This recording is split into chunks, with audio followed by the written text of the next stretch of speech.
Hong Kong में भड़की आग ने सिर्फ एक हाउसिंग सोसाइटी को ही जलाकर राख नहीं किया, बल्कि सैकड़ों परिवारों की दुनिया इस आग में उजड़ गई। लोग बदहवास होकर प्रशासन से मदद की गुहार लगाते नजर आए।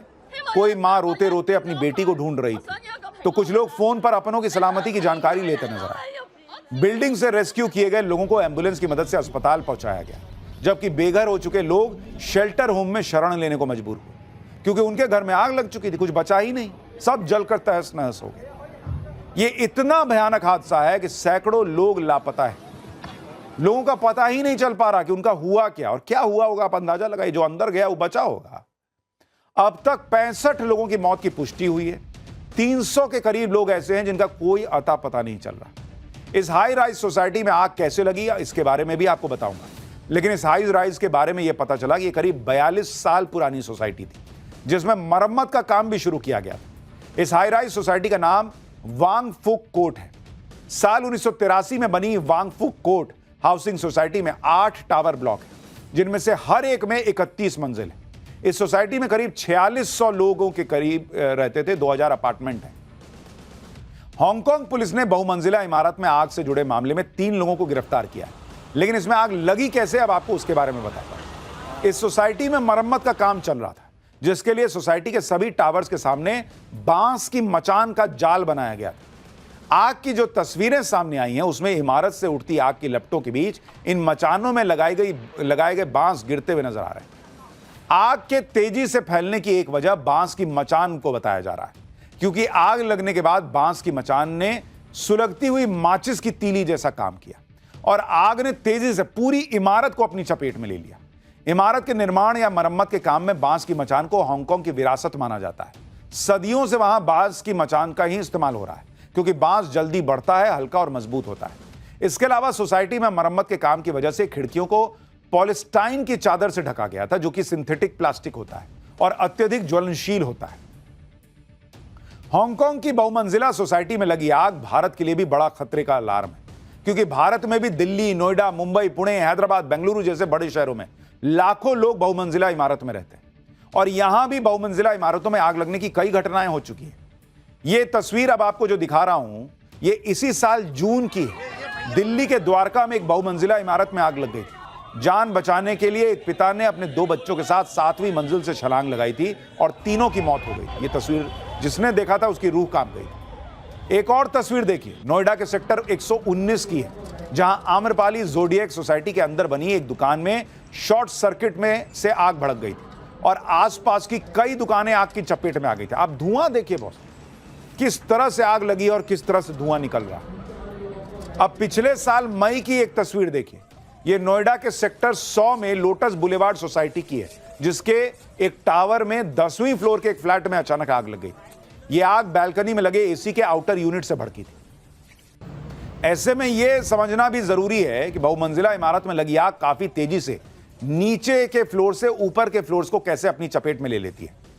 दरअसल ऊंची इमारतों में चिमनी इफेक्ट को आग के फैलने की सबसे बड़ी वजह माना जाता है। इमारत की सीढ़ियां, लिफ्ट, शाफ्ट और वेंटिलेशन डक्ट से धुआं और आग तेजी से ऊपर पहुंच जाता है। और सबसे बड़ी समस्या यह होती है कि आमतौर पर फायर ब्रिगेड की गाड़ियों में लगी सीढ़ियां 15 से 20 मंजिल के ऊपर पानी नहीं फेंक पाती। ऐसा नहीं है कि भारत में बहुमंजिला इमारतों में फायर सेफ्टी के इंतजामों को लेकर नियम नहीं बने। भारत में नेशनल बिल्डिंग कोड के तहत ऊंची इमारतों के लिए स्प्रिंकलर सिस्टम, फायर अलार्म जैसे नियम हैं। लेकिन ज्यादातर इमारतों में आग से बचाव के सारे सिस्टम सिर्फ नई इमारत तैयार होते वक्त ही चेक किए जाते हैं। बाद में इन पर ज्यादा ध्यान नहीं दिया जाता और सोसाइटीज में फायर ड्रिल को भी गंभीरता से नहीं लिया जाता। लोग सोचते हैं मेरे यहां थोड़ी होगा, वो भी वही सोच रहे थे हांगकांग वाले कि मेरे यहां थोड़ी होगा। कोई भी घटना कहीं भी हो सकती है। लोग ये नहीं समझ पाते कि आग लगने की स्थिति में किस तरह इकट्ठा होना है, कैसे बाहर निकलना है। और इस लापरवाही को समझने के लिए भारत में फायर सेफ्टी पर अलग अलग शहरों के कुछ आंकड़े आपको बताता हूं। साल 2020 की फायर डिपार्टमेंट की रिपोर्ट के मुताबिक अहमदाबाद में करीब 2700 बहुमंजिला इमारतों का ऑडिट हुआ, जिनमें से 40% इमारतों के पास फायर सेफ्टी को लेकर फायर डिपार्टमेंट का एनओसी यानी नो ऑब्जेक्शन सर्टिफिकेट तक नहीं था। इसी तरह गुरुग्राम में जांच के दौरान 30% बहुमंजिला इमारतों के पास फायर डिपार्टमेंट का एनओसी नहीं मिला। साल 2021 की रिपोर्ट बताती है कि मुंबई में जांच के दौरान 127 बहुमंजिला इमारतों में आग बुझाने के लिए लगाया गया fire fighting system working condition में ही नहीं था। और साल 2024 की नोएडा फायर डिपार्टमेंट की रिपोर्ट बताती है कि यहां 370 हाउसिंग सोसाइटीज का फायर ऑडिट किया गया, जिनमें से 125 सोसाइटीज में आग से निपटने के लिए किसी तरह की फायर फाइटिंग फैसिलिटीज थी ही नहीं। इसी तरह की हाई राइज बिल्डिंग्स में क्या क्या सावधानी रखनी चाहिए वो भी आपको बताता हूं। अपनी अपनी बिल्डिंग में चेक कीजिएगा ये सब है कि नहीं। जैसे बालकनी में लगे एसी के आउटर यूनिट की समय से सर्विस कराइए, क्योंकि अक्सर शॉर्ट सर्किट की वजह से ही आग लगती है। बहुत गर्म मौसम होने पर एसी को लगातार लंबे समय तक नहीं चलाना चाहिए। ऐसा करने पर एसी के कंप्रेसर में दबाव बढ़ता है और ब्लास्ट होने का खतरा बढ़ जाता है। कई घरों में पूजा के लिए दीपक जलाया जाता है और हवा के कारण यह कई बार आग का कारण बन जाता है, इसलिए हमेशा दिए को कवर करके रखिए। किचन की चिमनी भी आग लगने की वजह बन सकती है। चिमनी में ब्लॉकेज होने के चलते इसमें जमा तेल आग पकड़ लेता है और फिर से पूरे फ्लैट में आग लग जाती है। सोसाइटी में फायर सिस्टम और इमरजेंसी तैयारियों को परखने के लिए साल में कम से कम एक बार फायर ऑडिट जरूर होना चाहिए। सोसाइटी के अंदर कॉमन एरिया में स्मोक डिटेक्टर वर्किंग कंडीशन में हो, इसका ध्यान रखा जाना चाहिए। सोसाइटी में रहने वाले लोगों को वहां लगे आग बुझाने के उपकरणों के इस्तेमाल की ट्रेनिंग देनी चाहिए। भाई सबको पता है बाहर रखा हुआ, चलाना कैसे है पता है आपको।